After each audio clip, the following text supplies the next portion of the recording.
go under a giant tsunami, but there'll be changes in the geography. So there will become islands or peninsulas. And you're saying this is going to happen in a period of 30 days? Yeah, it's going to happen relatively quickly. Okay. With all of this in mind, coming in the future between now and what you say is maybe 2013. Could be any time after that. I know it's something that's it's something that is, let's put it this way, the Earth changes are tied directly to cycles that are solar cycles, galactic cycles, geological cycles, and the globalists know this. In fact, they've kept the ancient records like the books of Alexandria and Ashurbanipal and so on have all been collected and transferred through these libraries. And the most early conduit of those was through the libraries of the Vatican, through the Jesuits, and through all the global Illuminati. Right. Well, that was they know this. Question. They're all fully aware of this. So their scientists are aware, and that's why they've set up all these infrared satellites and imaging systems and so on, like the South Pole Telescope and their own imaging, because they're aware. And that's why they're also building underground cities at a feverish pace, because they want to have a golden ticket in case their first-level plans don't work so well. Okay, but what about the discovery of the labyrinth in Egypt? Do you agree with Patrick Gerald that there will be information in there from the Atlanteans warning about this? Oh, I'm certain there will be some things like that. Although, remember, what happened at their time doesn't necessarily apply to what's going to happen now. You can actually go to geologists, and they'll tell you the position of the actual axial North Pole and where the pole moved. And we're talking about the physical axis of the Earth, not just the magnetic north.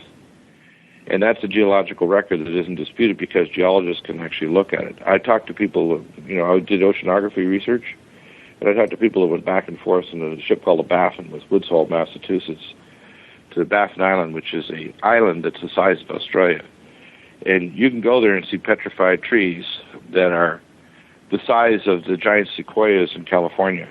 You can go there and see the tusks of mammoth that lived in climates that were relatively moderate, like the prairies. So they pulled them out. I actually had one of my friends actually pull these out of the permafrost up there, and we brought back pictures of these giant trees that were, the size of, the redwood forest in California there. So the climate of Baffin Island at some future time, just like the climate off of Antarctica indicates a subtropical forest that got suddenly frozen. And the way it got frozen was when the Earth changes occur, you can have a collapse of the upper troposphere, and the air as it descends cools like a supercooler, and it can hit the ground with winds of 200 to 400 miles an hour at minus 260 degrees, so it can cool a whole animal that's the size of an elephant in a matter of seconds and make them literally frozen in their tracks. So like the classical discovery of that mammoth that had undigested buttercups in its stomach. Exactly, yeah. So in other words, they were literally... because of the collapse of the troposphere.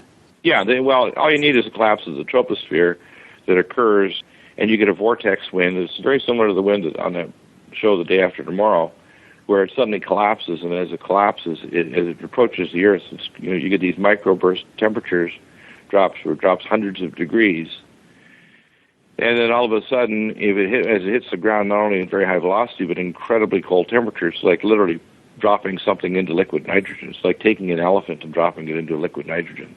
This gets flash frozen. Yeah. Flash frozen, yeah. With this in mind, that basically what you're talking about could result in an elimination of some of the population. Wouldn't you agree? Oh, yeah. With that? Well, if they don't start preparing right now, see, here's the things that could be done. We talked to Larry Joseph about this on my show. We should have surge protectors in all the power grids in the world. It would only take about 200 to 300 million investors to have surge protectors to stop a solar mass ejection or a sunspot during a time when the shields are down from blowing all our grids. Because if the grids go down, it literally could take years to build them back up again, especially if your industrial base is kind of screwed up afterwards. And so you don't want that, because if your grid goes down, we did a war game calculation at the Federal Center with Special Op Delta and FEMA years ago in the late 90s in Operation Top Off and Dark Winter and computer simulations, that the breakdown in social systems would cause more death than an airborne plague from violence and starvation, because of in-time food distribution and production. This is what people are wondering. Why is it the Illuminati are putting such effort into pushing a virus at this time if they know in less than 3 years Earth changes will basically do the job for them? No, and here's the reason. They are afraid that we'll interfere with their survival, because what they see coming to the Earth, may be catastrophic enough they think that they won't survive unless they go underground. So to make certain that they don't chance it, they've got underground cities. They're building at the rate of 2 underground cities every 7 to 11 weeks in America. Are they All over the world, in China. Are they afraid the people on the surface will invade their underground cities? Yes, or interfere with their air intake systems, or interfere, because most of these air intake systems are going to be in special military bases where they can surround them with their own people in the top to protect them so they can bring in resources from the surface when they want to. But they're safely in their underground, they call them hotels.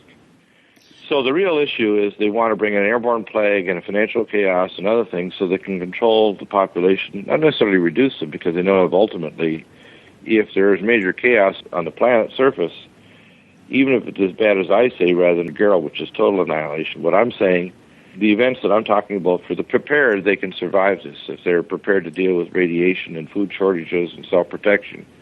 It's very survivable. Most of the population aren't preparing. They think there aren't any earth changes occurring at all, which my version is considerably minimalist compared to, and it's based on classified and other sources, than Gerald or anyone else, including the 2012 movie that's out. But that alone, it still could wipe out 90% of the population of the planet if they're not prepared. Preparation could be just, getting enough food aside so the population survives, having water aside, having surge protectors in your power lines, having every home having 60 days of food and water. Just 60 days. Doesn't even have to be a whole lot. Have a safe room that you can stay inside most of the time, especially during the day. At night you can come out, because when the sun's gone, you're not going to get bathed with at least solar radiation, but you'll have some cosmic and X-rays you might be able to go at nighttime if you have to go to that room to another room in your house to get things. And having things ready to deal with forest fires or gas line breaks or other things if there's earthquakes or other things happen.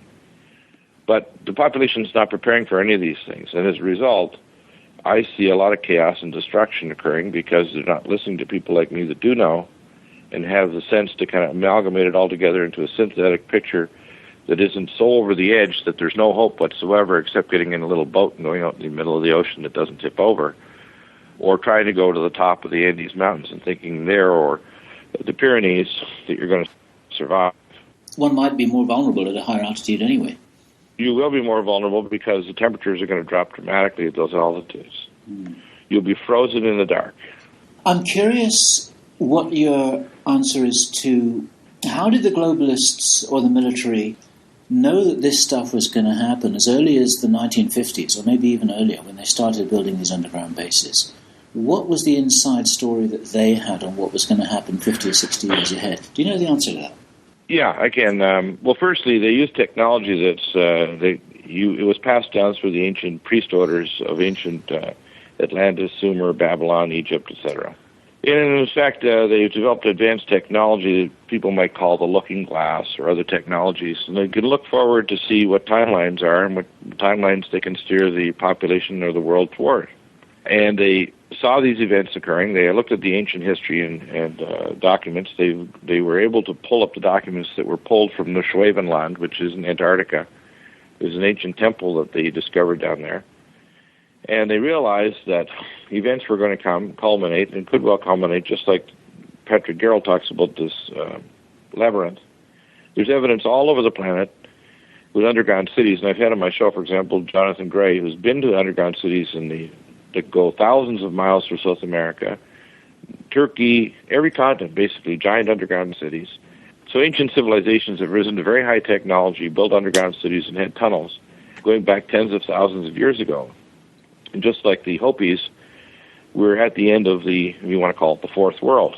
And this is not the first time that our civilization had risen and fallen, mostly by global catastrophes, but some of it certainly assisted at those times by human beings using advanced weapons of warfare at the same time. The globalists are basically trying to make sure they maintain control by being the masters of chaos before the chaos overtakes them, so they can hide and try to survive it and continue some semblance of continuity of civilization after it happens. And presumably so plan B is to go off planet as well, because they've got the Mars base. Well, they are already off planet. They have a city, a very large city on the moon. They've been there since the early 1960s. They have a colony on Mars, and of course there's tons of evidence that there's previous human civilization on Mars a long time.